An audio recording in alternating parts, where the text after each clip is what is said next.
For more than 2 years, none of the countries of the world avoided cases of COVID-19. This is the pandemic. The number of infected people counted hundreds of millions. More than 5 million people passed away. Nobody knows the origin of the virus. It's still debatable. Its behavior is changing. Mutation activity is growing. It's difficult to develop the formula of prediction, forecast, modeling. Healthcare institutions, medical personnel barely copes with the situation. Within the session, we will listen the forecast from virologists, experts in vaccine, physicians, medical personnel, specialists for modeling of the epidemics and pandemics from the US and Russia. Andrei, I would like to give the floor to you. I ask all the participants, please remember that we have 9 minutes per speaker. Andrei, please take the floor. Спасибо большое. Thank you very much, Vladimir.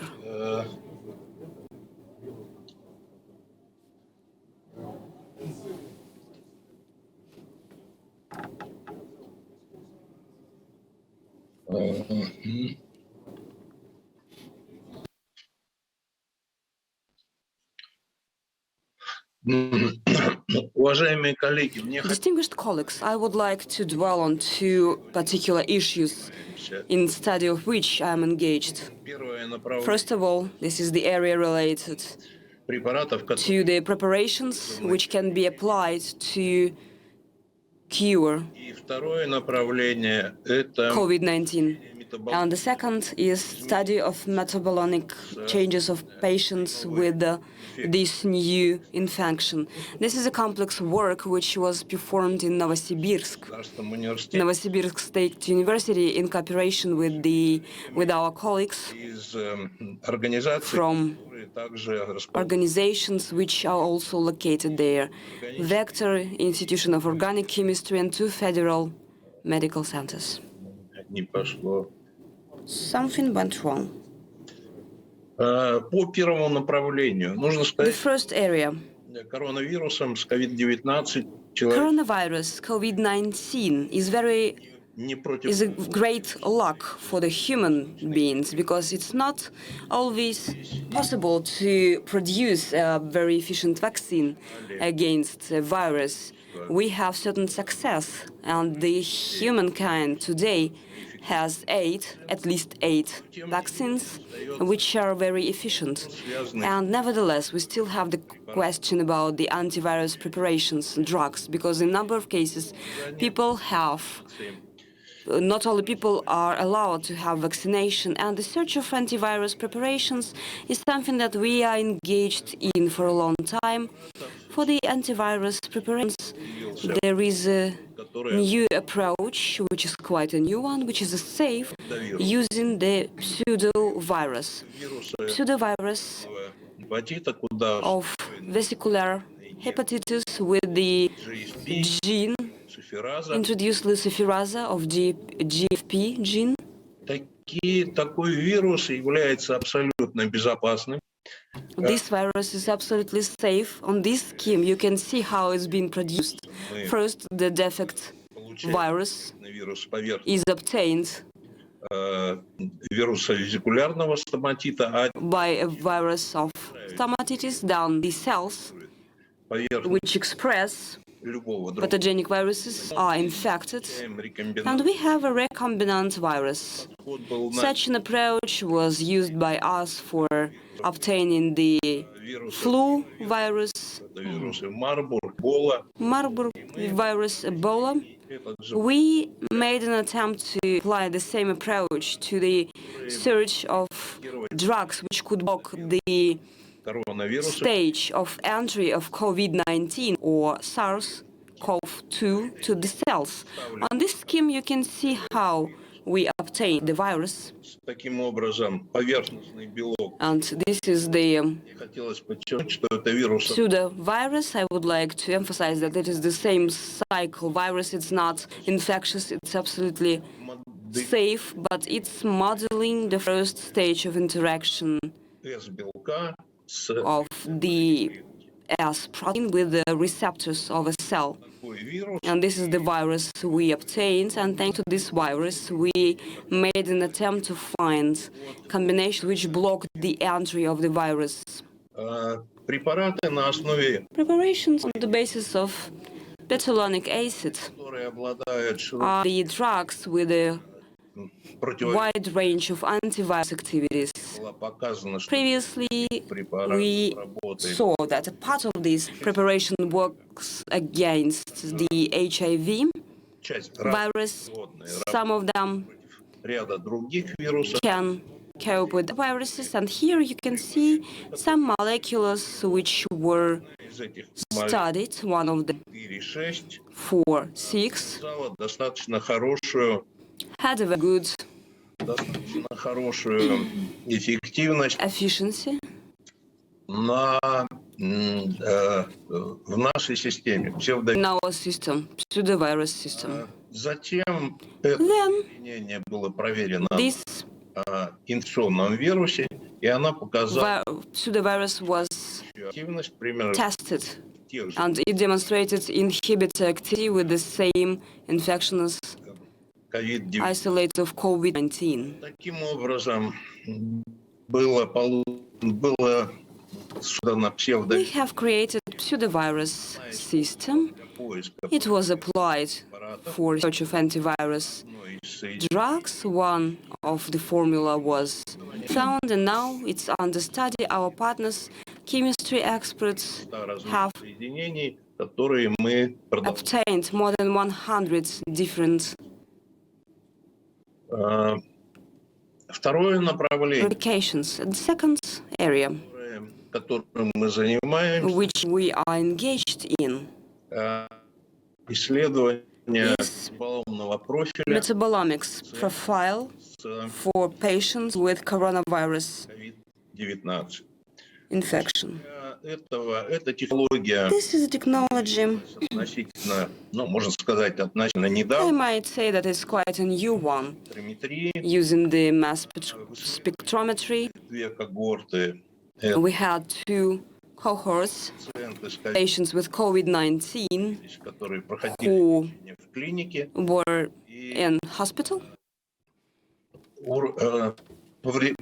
повреждения легких у них And the lung damage was more than 50%, and there were 2 groups identified, those who survived and those who expired.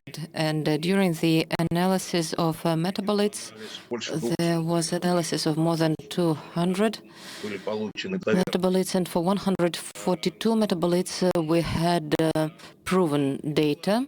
Показано, что And it was shown that for most of metabolites, there is equal allocation. наиболее And ярко выпадали из общей anyway, два.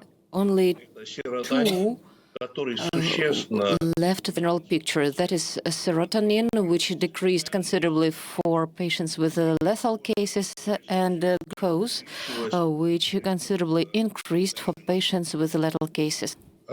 для того, чтобы постараться провести In order to try to make an analysis of what it could be connected with, был проведен we had bioinformation analysis with the usage of databases on text mining, and as a result, we managed to identify the following things. Первое – это поверхностный Number 1, a surface viral protein, and this is not spike, that is another surface protein which can cooperate with human protein BRD4, тот, в свою очередь, and с thus possibly affecting IDO1 promoter, and can regulate the expression of this gene. In turn, this protein converts serotonin гидрокси. into hydroxyquinoramine. Similar approaches were used Для ряда еще for a number of viral proteins. These are not structural proteins. This is SARS-CoV-2 or 6. есть тоже приведены Here we also have metabolic ways along which it can impact синтез серотонина serotonin synthesis, 8. ORF8. И вот здесь And here we have indication of proteins which can potentially influence transportation of glucose. These are представлено viral proteins. Here you see genome-virus arrangement, and in red you can see the proteins that can potentially impact the level of serotonin synthesis and glucose synthesis.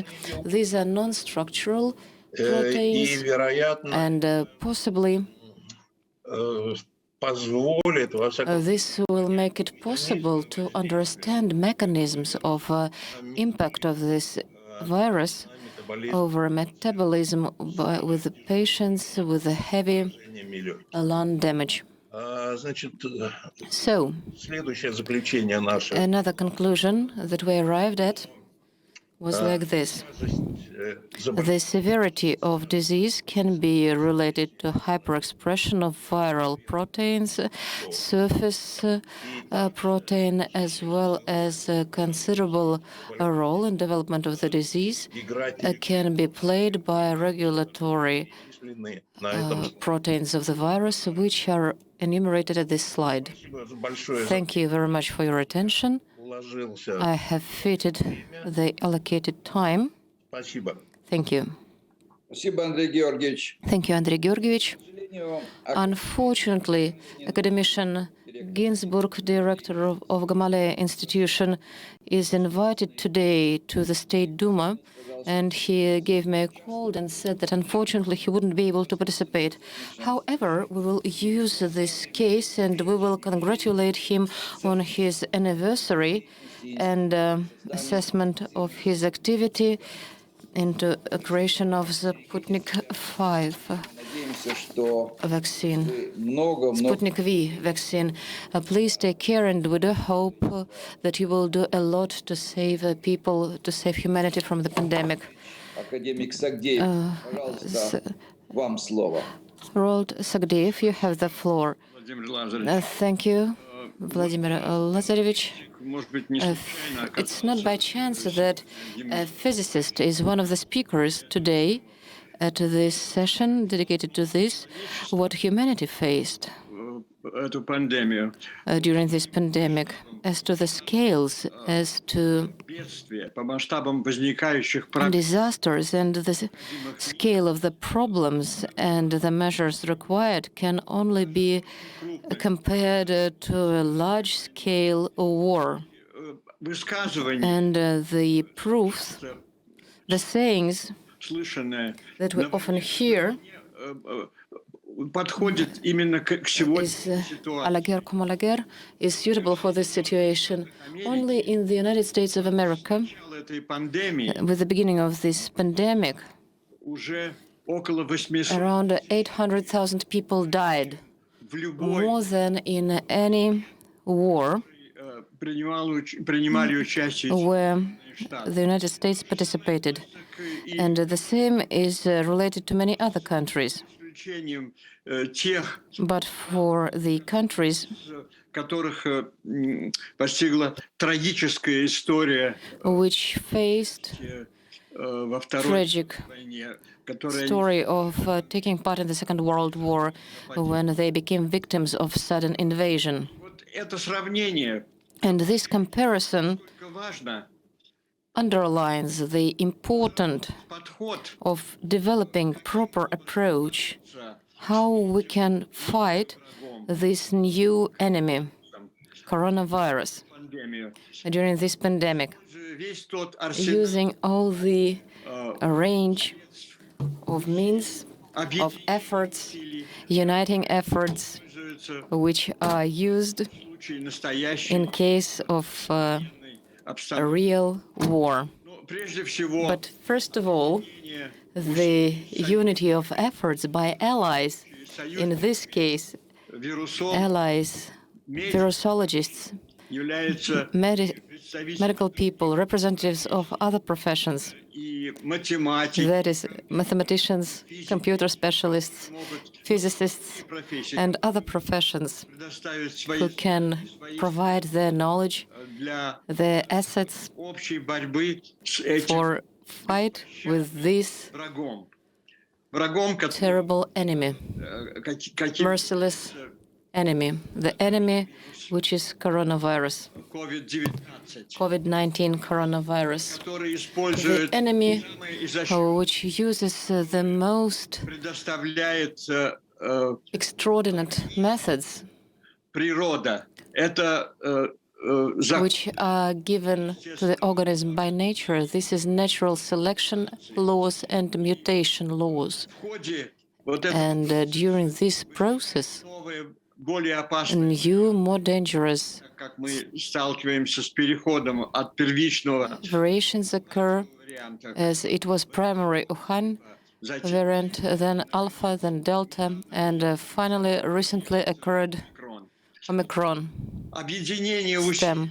The unity of efforts of many countries, all international community, as it has already been mentioned by Vladimir Lazarevich, there is not a single country in the world which would not be penetrated by this merciless virus.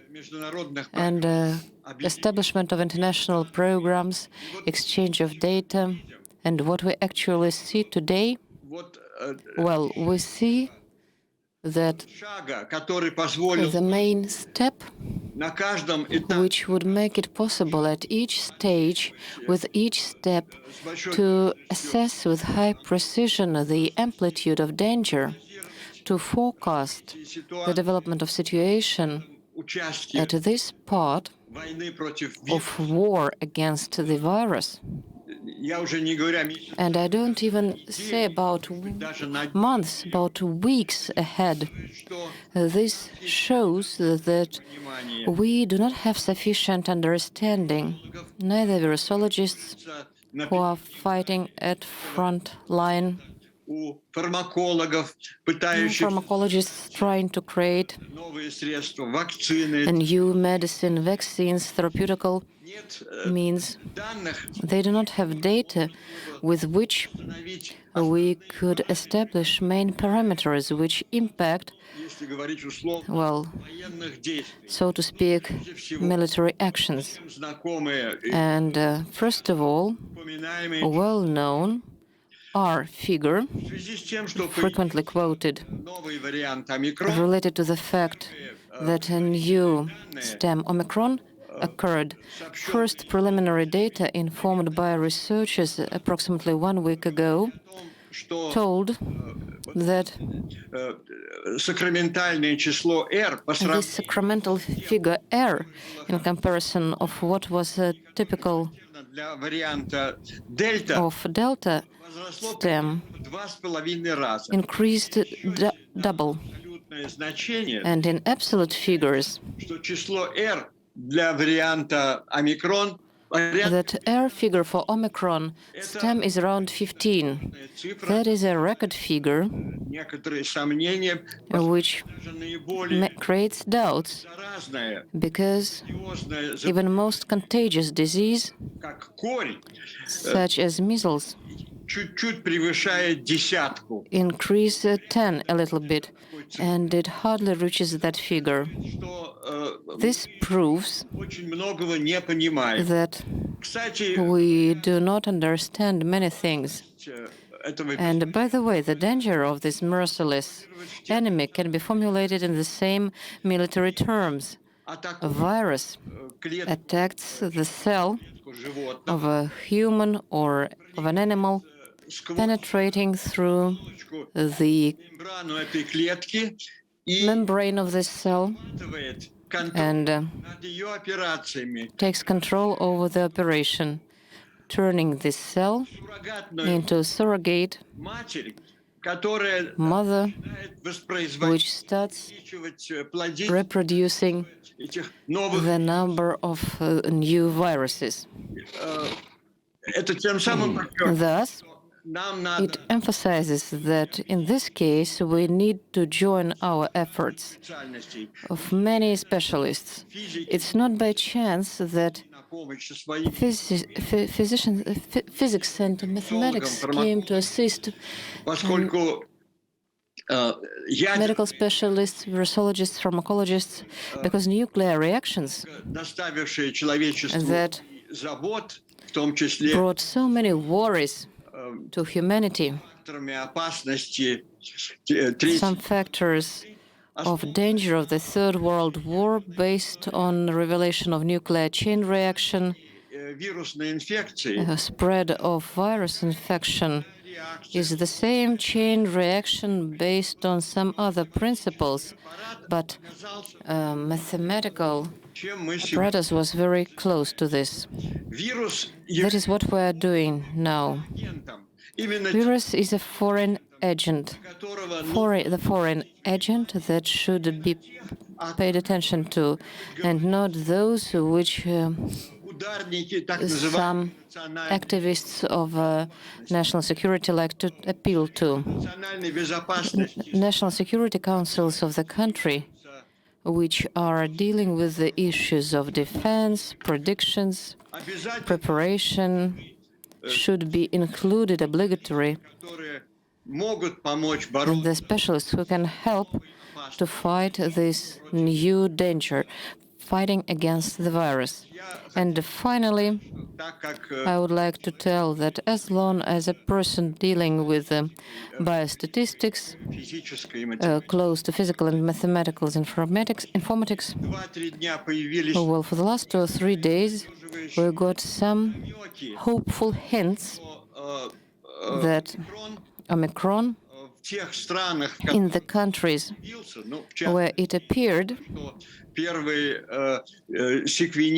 and unfortunately first sequencing of genome of Omicron was done, unfortunately, in quite an unnoticeable African country, Botswana, which borders on African Union, and today virus of Omicron is defeated. There is considerable decrease in number of infected people for the last couple of days. So the same tendency is seen in South Africa, and I can't but mention that a young molecular biologist who was heading the works on Omicron coronavirus infection in Botswana, mentioning the help that was provided to him, specifically emphasized the role that was played by famous European laboratory CERN, where 2 years ago the particle of God was opened 2 years ago. He said that, namely, this laboratory provided great assistance in preparation and training of virologists, medicals of Botswana in the area of mathematical usage of computer and processing big masses of data. Thank you for your attention. Thank you very much. And I would like to give the floor to Ildar. Please take the floor. Fight against pandemic is the reality of today. The fight means having tools which counteract the existing challenges, as well as development of algorithms which will prevent appearance and activities of the new challenges, in particular spread of infectious disease and the corresponding factors. The scale of the pandemic requires interdisciplinary efforts of the whole global scientific community. It's obvious for us. And of course, the reliable forecast and evaluation are the very reliable tools. One of the tools of such kind is mathematical modeling, simulation of dynamics of infectious disease. And at this problem is the focus of international group, including representatives of a number of universities of the US and Russia. And I would like to dwell on the principles of modeling and success achieved by the group, and also to explain what is necessary to increase efficiency in this area. Currently, the models, mathematical models which we have, which describe spread of infectious disease, are based on two principles: so-called agent modeling, and the basis here is information, dynamics of the population over the day, a week, a month, etc., which can be achieved, for example, by analysis of the mobile phone movements from one signal source to another, and on the basis of that, the model is built, which describes the disease, the infection, based on the interaction of individuals. And this is a very precise model which works good, but it's not enough because it has disadvantage. It requires significant computational capabilities and a big volume of information which shall be continuous. Other approach is classical average method. You have discretion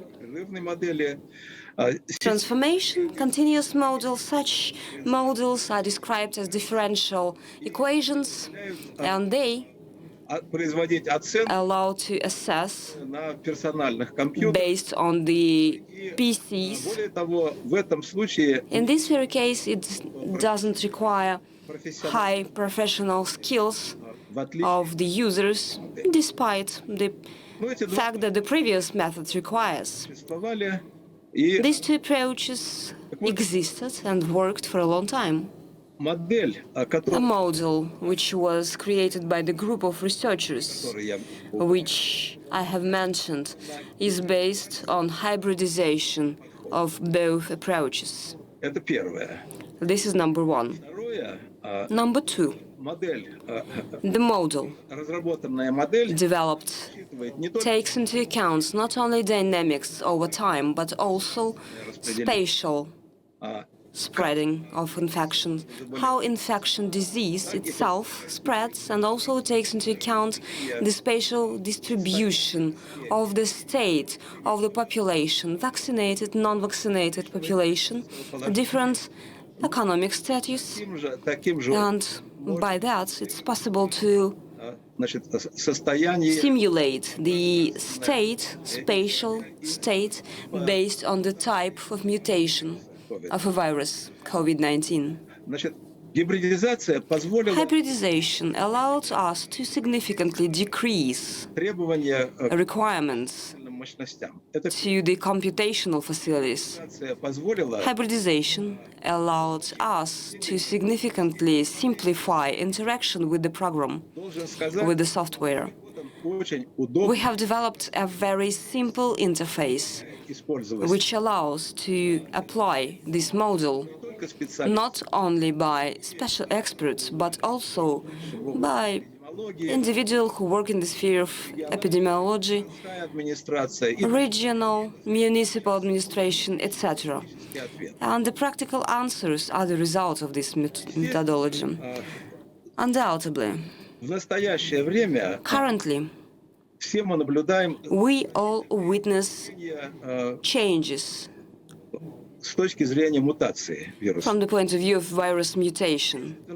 And of course, Обстоятельства these должно быть учтено situations should also be taken into account in further development and improvement of the model.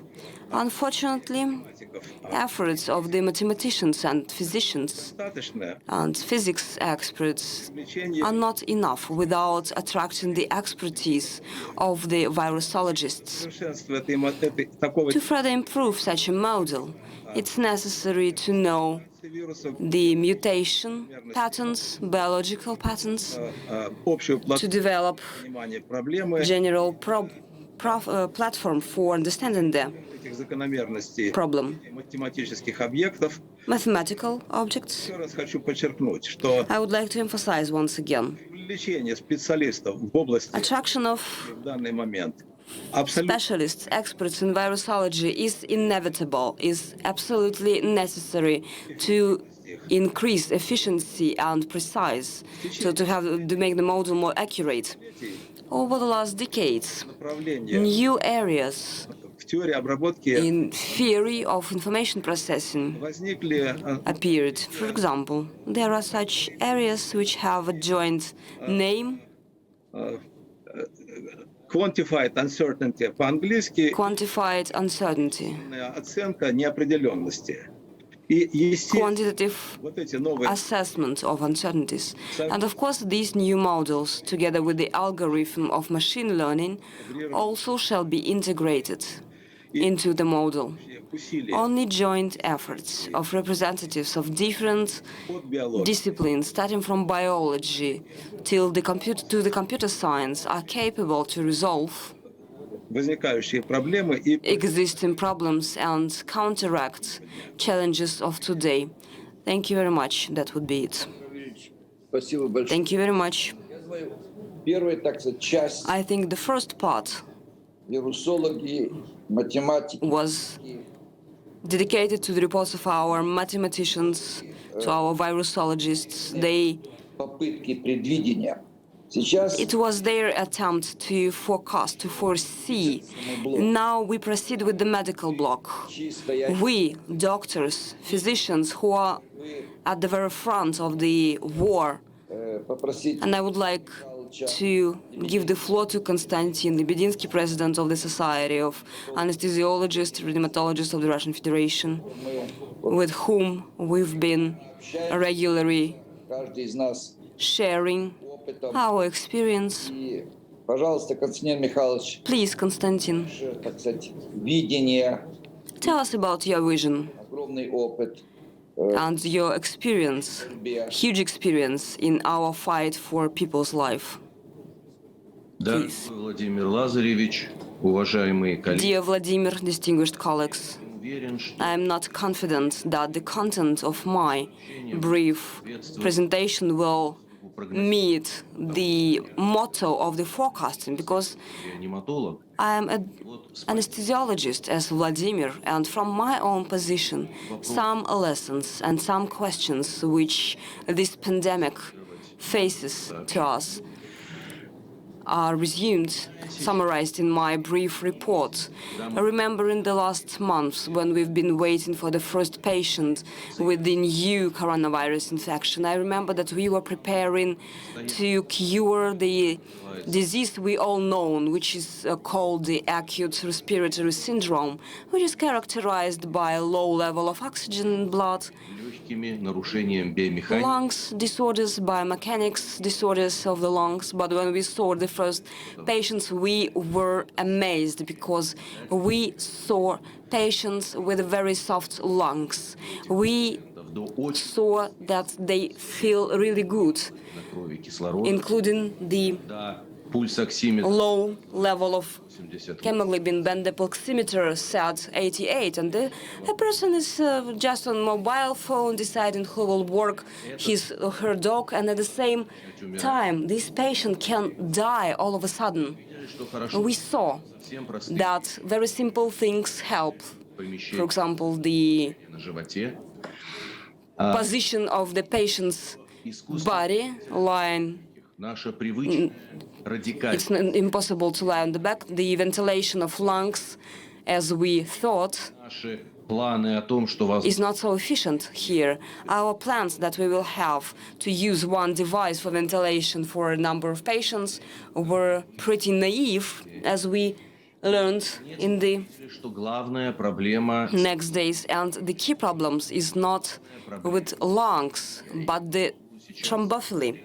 мысль, которая может показаться вам, может быть, странной, This idea can sound very strange to you. I would like to expand on that. поиска причин. Actually, in search of reasons of this hypoxemia, as our Anglo-Saxon colleagues say, the first large work was a work by our Italian colleagues headed by Giovanni Adoni that demonstrated that the basis for that как они is назвали, so-called microclots, тромбовос, то есть закупорка легочных сосудов, which is the veins and vessels медиаторного problem. огромного количества Mediator cascades, медиаторов big number of mediators, вирусной агрессии. thromboinflammatory syndrome, Самое интересное оказалось, because of aggression of the virus. And the most interesting thing is that if we check the strategy of so-called added lethality of 2020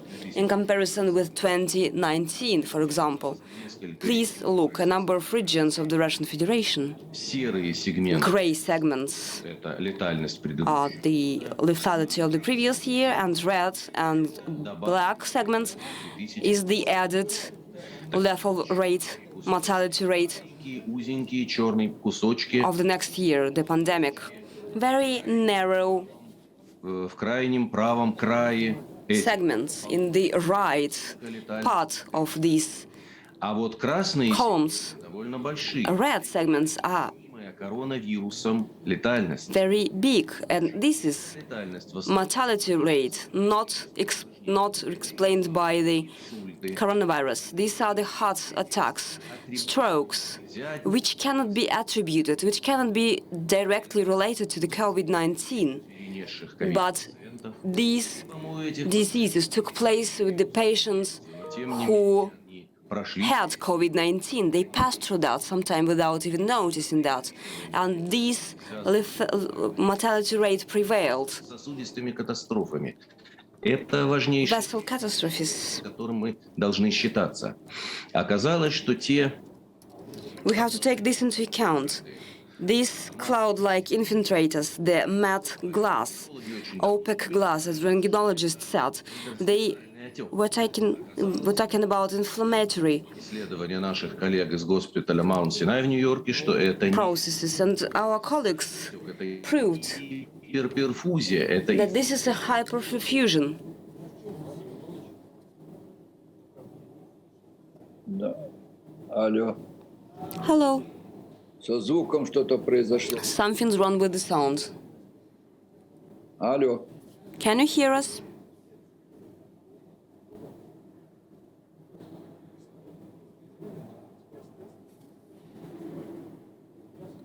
Пожалуйста, Please. мы будем ждать. We will wait.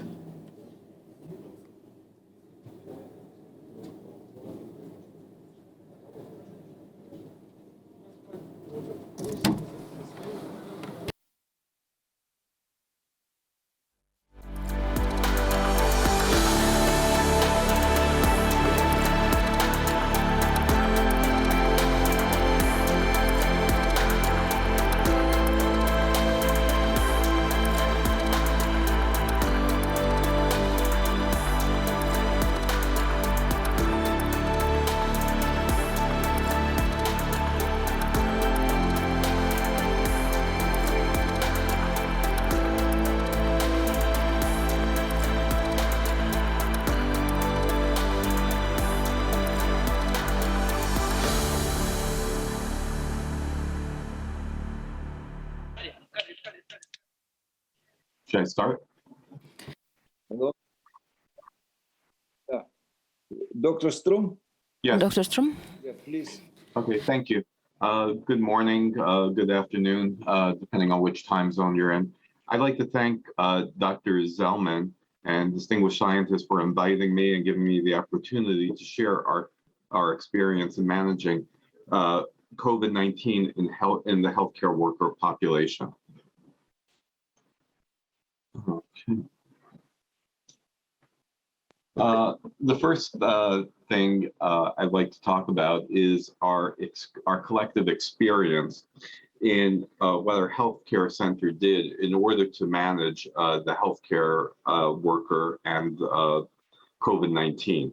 First, and I'm going to give a brief overview of what we did since the start of the pandemic, and this goes back to approximately February of 20. And the first thing we had to do was identify risk. At that time, we didn't know what the coronavirus was. We didn't know how it was transmitted. Was it transmitted by a droplet? Was it transmitted by air? So those things we really didn't know. Then when we started learning about what the transmissibility was, we realized that testing was one of the most important things. And as we see today, testing, especially right now with the Omicron virus, Omicron variant and Delta variant, we see that testing is very important. That's why we see over here, we actually developed an employee testing tent. So we aggressively tested our employees. And the other thing we did was when we did get a positive employee, we aggressively did a detailed history on the employee, and we wanted to know what, and we learned a lot from this. We learned what the symptoms were. We learned how the symptoms change over time, and we learned, and this is pre-vaccine, we learned how, how our employees develop symptoms.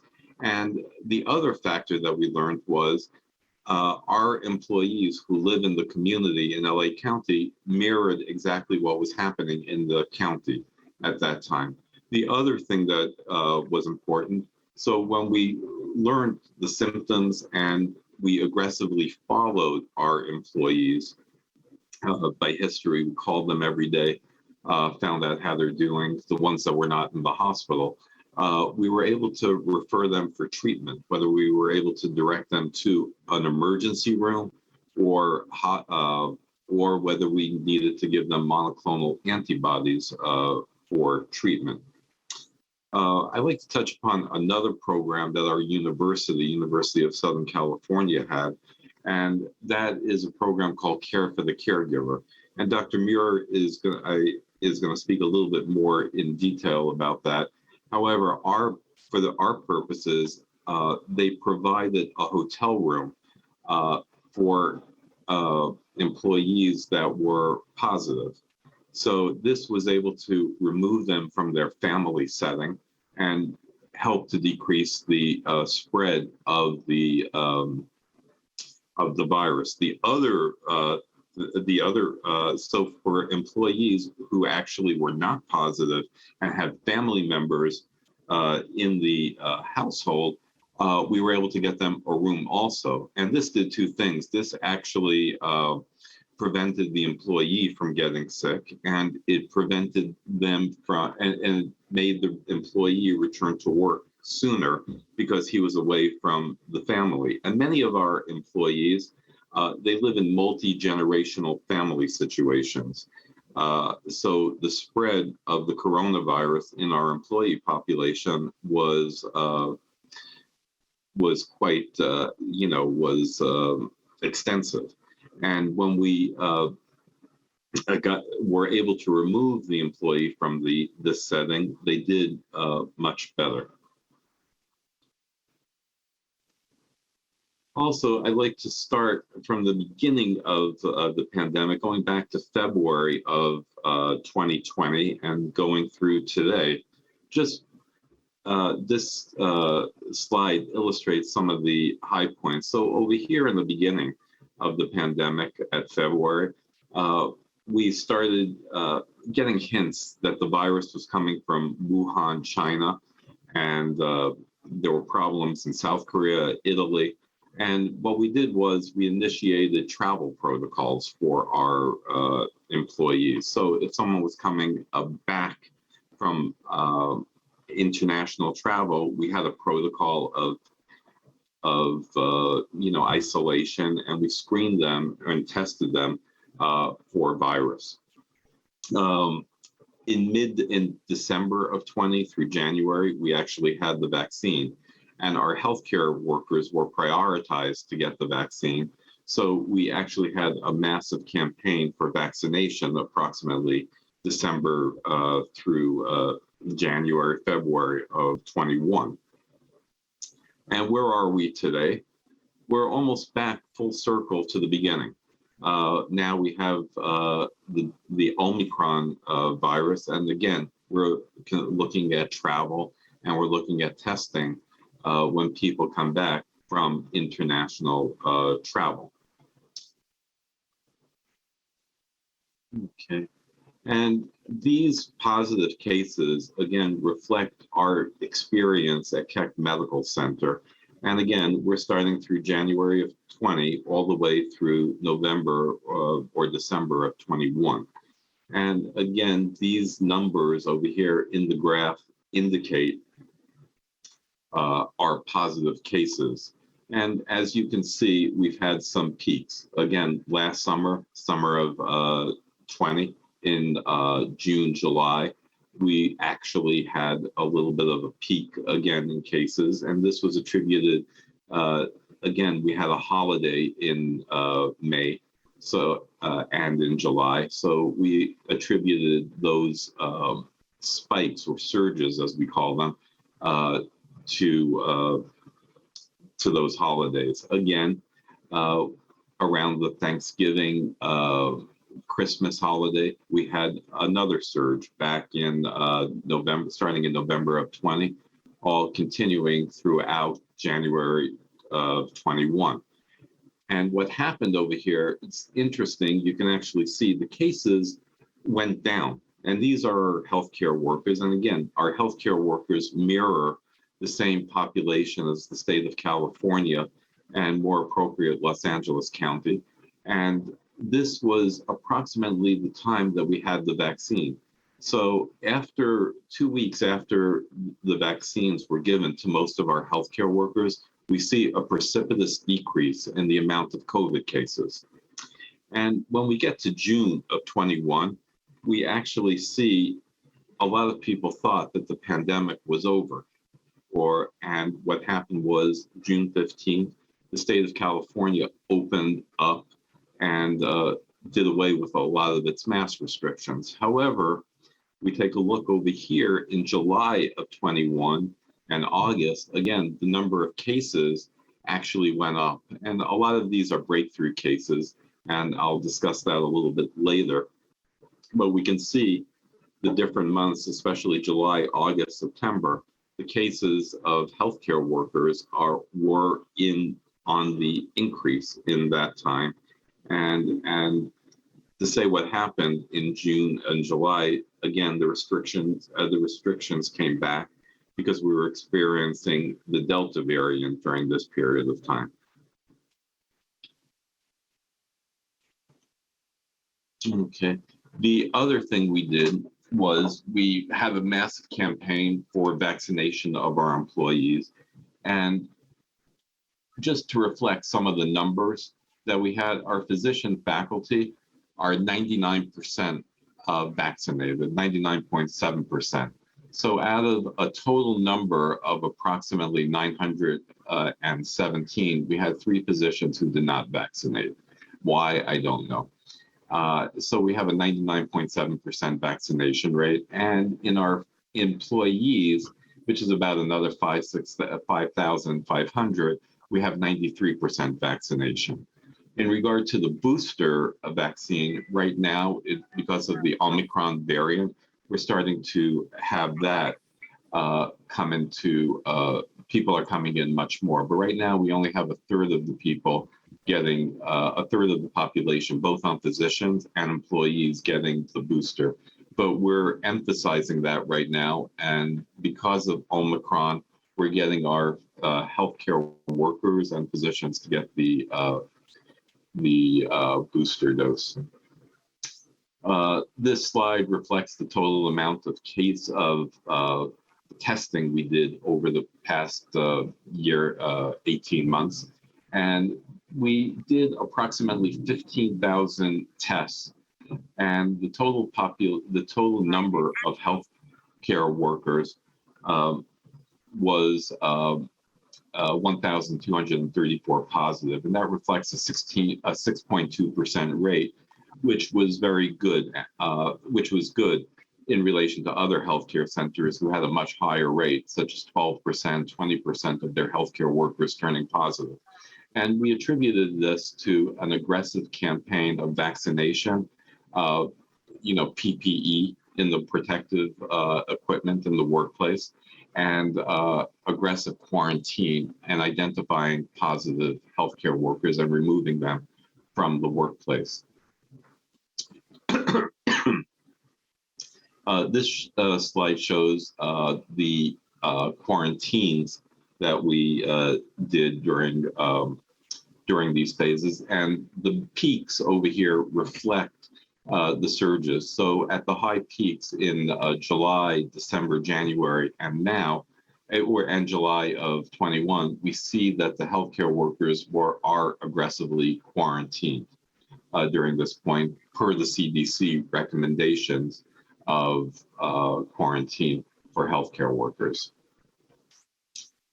And I want to jump to the last few months, starting from July. These are our these are our positive cases, and these are unvaccinated and breakthrough cases. And in our center, it's kind of reversed because we have a higher percentage of breakthrough cases than we do in the unvaccinated population. And that's because in our healthcare workers and physicians, we have a much higher rate of vaccination. I just want to talk, and we've also had we've had 4 cases so far, which we're monitoring closely, of booster breakthroughs.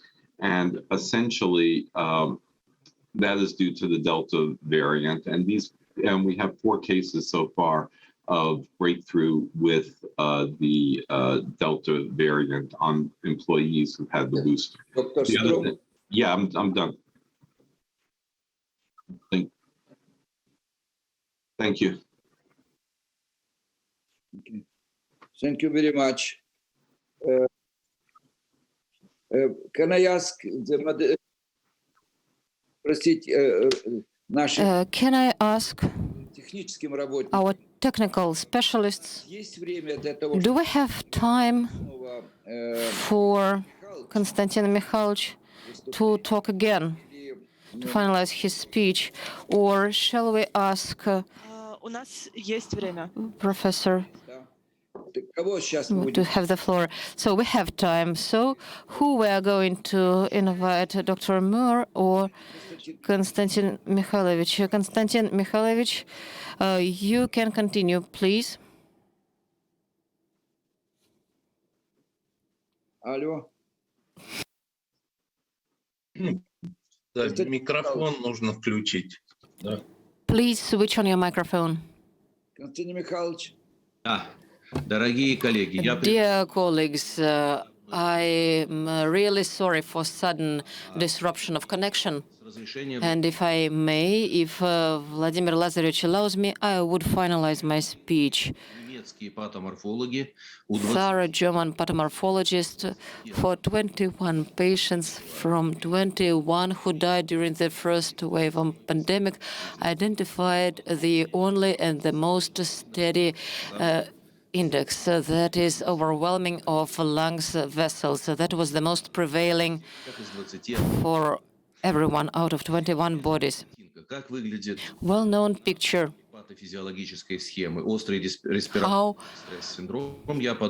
respiratory distress syndrome looks like. I think that similar picture for COVID also exists, and actually this picture appeared in 2020. I tried to compare them, as people normally say, find 10 distinctions.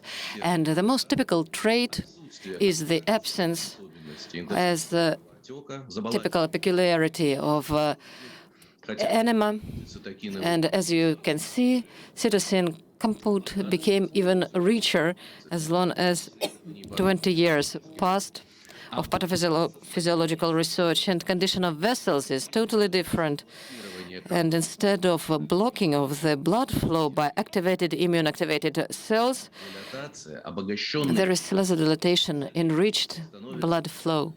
And from this position, we understand the hypoxemy, and hypoxemy without distortion of mechanical properties of lungs. Hypoxemy as it is, with which the submarine medicine specialists faced.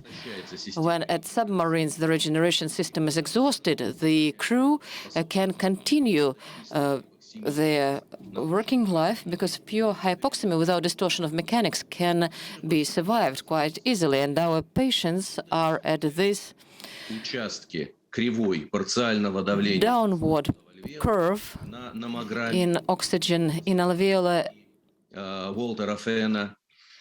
И на самом деле получается, что глубокая гипоксемия And deep hypoxemia, which is expressed with the low content of oxygen in the blood, is explained by this excessive perfusion of the vessels of lungs, which are not blocked, and they, if I might say so, they play a special role for blood flow. The mechanisms was explained before as a microcirculatory units for the blood flow. Why the tissues can have less oxygen? Why the arterial vessels can have less oxygen when in lungs we have fast circulatory domains and there is not enough time for oxygenation of the vein blood? Of course, artificial ventilation of lungs doesn't resolve this problem of the damaged ventilation-perfusion relationship. It can make it even worse, squeezing the blood from the ventilated parts of lungs in cases of pressure in the contour. New coronavirus infection has specific characteristics for ventilation of lungs. We all know that. Respiratory problems or formation at the late stages of different additional side effects. And of course, my colleagues and me understand that the pandemic of new coronavirus infection, COVID-19, we faced non-standard situation. We faced the unknown pathophysiological mechanism. Is it possible to be prepared? Is it possible to train physicians, doctors, engineers, I don't know who else, for the situation who we face for the first time? Because the humanity faces different problems. Nuclear catastrophes, German blitzkrieg, other unexpected things which never took place before, and these things can also be very dangerous. I want to demonstrate just one example, how our country resolved the problem when Yuri Gagarin needed the trainer for piloting of a space shuttle. Can you imagine how funny it was? Trainer for something that nobody could at that moment. Nobody knew how to do that. Nevertheless, they found this trainer, this educator, and this was colonel hero of the Soviet Union, Gamaleya, who, out of the first generation of Soviet pilots, had higher engineering education. He had it, and the heads of preparatory unit decided that somebody who have fundamental education can train the person. That is why fundamental training in medicine, physiology, normal and pathological. I believe that if we support strong fundamental training and education, it will allow the next generation of doctors to be prepared to a certain extent to some unknown menaces. Thank you very much. Thank you, Konstantin. I personally knew Colonel Galsai. Eduard Campbell introduced me to him. They were friends. Please, can you share your experience how to manage?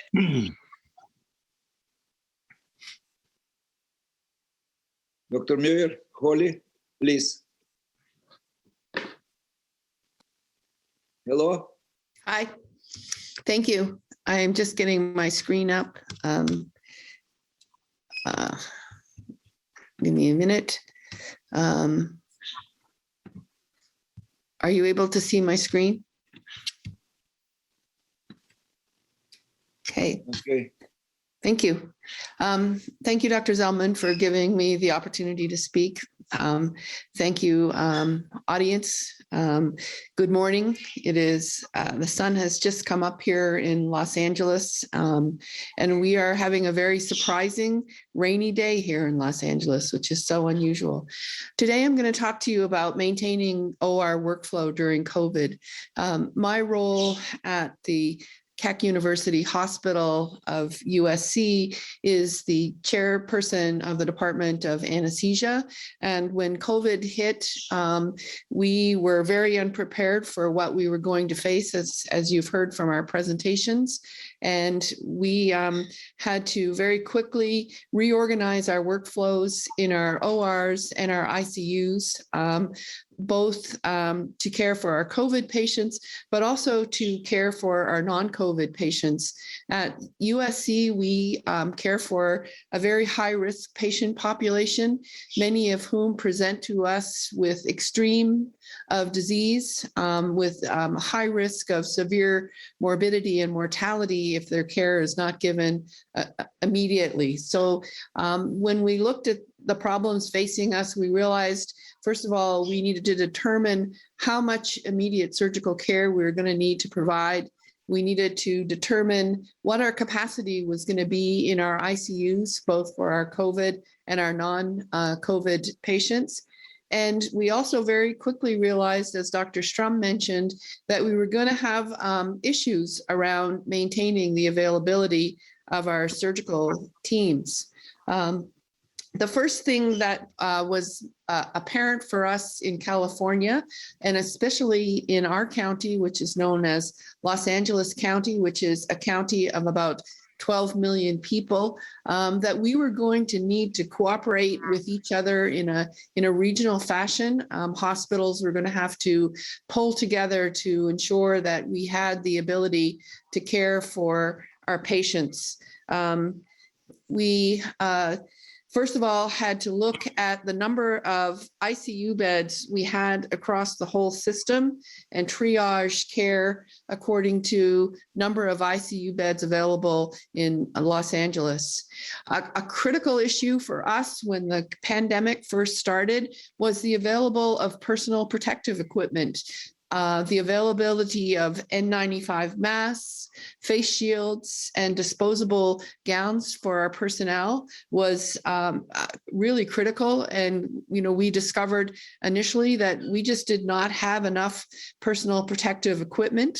That came as a surprise to us here in the United States, where we always thought we had adequate supplies.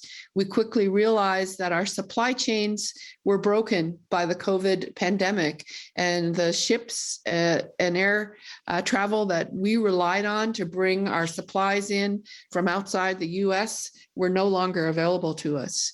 We realized we were needing to have the ability to test our patients before they came to the OR. And as many will remember, early in the pandemic, we had not even established testing ability for determining the prevalence of COVID, let alone having enough testing reagents and supplies to do the testing. It was interesting that once we established the test and we got the reagents, the supply that brought us to our knees was the availability of nasal swabs just to collect the specimen. Once again, very surprising for us. Ventilators became an issue across the whole country. Trying to determine the availability of ventilators, both for our COVID and our non-COVID care, was significant. Quickly, we realized that our anesthesia machines had the ability to ventilate our COVID patients, which resulted in a need to determine the triage of these pieces of equipment for care of surgical patients versus support of ventilation for our COVID patients. Having available trained staff to treat patients was also another critical issue. We needed to really increase the availability of personnel in our ICUs, and it was quickly realized that our personnel in the OR, such as our PACU nurses, our anesthesiologists, and our nurse anesthetists, were all valuable resources in the ICU, and we needed to determine how we triage these resources to the ICU versus kept a staff available in the ORs to look after our non-COVID OR volume. And then finally, we needed to set up a system to review the daily forecast for COVID-19 to determine how the picture was changing for how many patients were presenting in LA County with COVID-19, which needed urgent care. The first guidelines from the American College of Surgery were released very quickly in the pandemic on March 24th of 2020, and they created guidelines for the triage of cases for surgical care, which for me became very valuable guidelines. They established tiers. Tier 1A through 3B. 1A and 1B were low acuity elective cases, which we decided that we were not going to provide care for those patients early in the pandemic. Tiers 2A and 2B were immediate care issues, such as low-risk cancer, acute spine with low-risk outcomes. And similarly, we decided that we were not going to provide care for these patients. The patients that we focused on early in the pandemic were Tier 3A and Tier 3B, which were high acuity patients, mostly cancers with advanced disease, but at our institution, we also provide a lot of care to cardiovascular urgencies, both cardiac care for acute ischemia, but also vascular emergencies such as aortic insufficiency, aortic rupture. This is a graph which shows what the pandemic looked like for us at the Keck Hospital. As you can see, the early phases of the pandemic, which was the spring of 2020, in which we were most disturbed, actually, in reality, didn't have near as many numbers as the midpoint in the pandemic. But in our early response, we closed all of our ORs to all but very urgent patients. We only looked after Tier 3A and B in this period. We ran 12 out of our 45 OR anesthetizing locations at Keck in this period, with 3 of these ORs dedicated totally to the care of the COVID patient, and did very few surgeries. The concern that we had while we were in this period, which extended from March through May, was we had an ever increasing volume of patients who were suffering morbidities because of the lack of surgery. In this period here, between our first surge and what we considered to be our second surge, which started in November of 2020, we opened our surgical areas back up, largely because we had the personal protective equipment, supply chains functioning again, and we were able to care for a reasonable volume of patients. However, in November of 2020, we began to have a major surge in patients in LA County, and we had to once again triage our surgical volumes.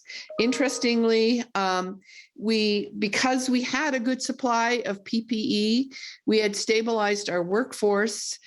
We made a decision that we would once again reduce our inpatient surgical volume so that we could maintain our beds in hospital for care of the COVID patient, largely our ICU space. But we were able to fully open up our outpatient surgery areas.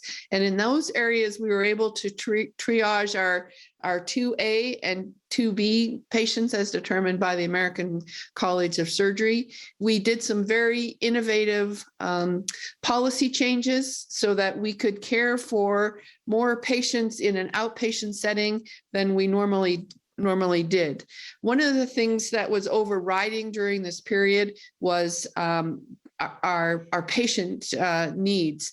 Our patients during these surge periods were not able to be accompanied by their families. And that was very limiting in our patients and our ability to provide care. So many were very happy to move what procedures we could to an outpatient environment where they could go home with their families after their surgery.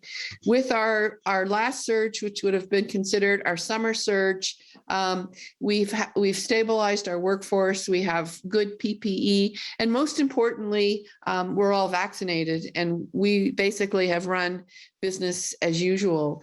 One of the big issues that we had to address was our ICU staffing, and the Society of Critical Care Medicine introduced a tiered system, and we adopted it. And it was one where we had a critical care physician at the top of the pyramid. We had deployed anesthesia attendings who were capable of ICU function, who could work at the level of a fellow in the ICU. So our anesthesiologists went into the ICU. Our next tier, we had our ICU trained NPs, but we also deployed our OR CRNAs and our anesthesia residents. The fourth tier were our ICU nurses. And then we added additional personnel, which largely were our PACU nurses who were capable of doing ICU care. This resulted in our ability at USC to open up 40 additional COVID beds. We had 2 tiers of 20 patients each in those triangles. We had continued to maintain 1 tier of 20 patients to maintain our cardiovascular ICUs, which included our ECMO beds, which were actually not fully utilized by COVID patients. We had probably at most 20% COVID patients. We created a tier of beds for our general surgical population and a tier for our medical population. So we took our existing ICU staff and was able to buffer it by adding our OR personnel and expanded our ICU capability by 40 additional beds during the COVID crises. As Dr. Strum indicated, a system that we put in place, which was very important, was care for the caregiver. And one of the major limiting factors for us in maintaining our OR and ICU environment were our caregivers. As Earl indicated, Dr. Strum indicated, family care was very important for our caregivers. We recognized that many were afraid to come to work for fear that they would bring COVID back to their family, or they had family members with COVID. And for that reason, we created our COVID hotel space. So for both healthcare workers that became infected with COVID, they could go to the hotel space. But also if we had caregivers working on the front lines in the ICU and they were concerned about exposure, they could use the hotel for a period during their shifts in the ICU and a period after the shifts to make sure they maintained their COVID negativity. We had the community rally forward and bring in what I call special treats. So they brought meals, flowers, gifts, all kinds of things to support the mental well-being of our caregivers, which was amazing. We had a full team of psychologists who could work with our caregivers and help discuss their fears and concerns and support their mental health as they went through this very trying scary period. We developed peer support groups so that leaders such as myself and other leaders in the OR could identify faculty who we thought were in extreme stress and help them work through their concerns and keep working through these periods. Our caregivers had financial concerns. They had legal concerns during this. In many of the families, the caregiver may have continued to work, but their spouse may have lost their job. And we were able to create avenues to provide financial support to these families so that the caregivers could come to work without the extra burden of financial issues. And finally, we recognized very quickly that our schools all closed very early in the pandemic, and there were children at home that needed care. And the only way we were able to support our team to keep them coming to work was also to support their home needs for childcare. So this group was extremely important. So as you can see, there were multiple levels of concern as we looked at our OR needs. I'm very proud that our team worked very effectively together, and we were able to keep our work going for the care of our very critically ill patients in the hospital. Thank you very much for your attention. Well, unfortunately, we do not have time for Q&A, and I would like to express gratitude to all the participants and our audience, and I would like to wish you good health, take care, and I'm an optimist, and I believe that we win even this virus. Thank you very much, and all the best.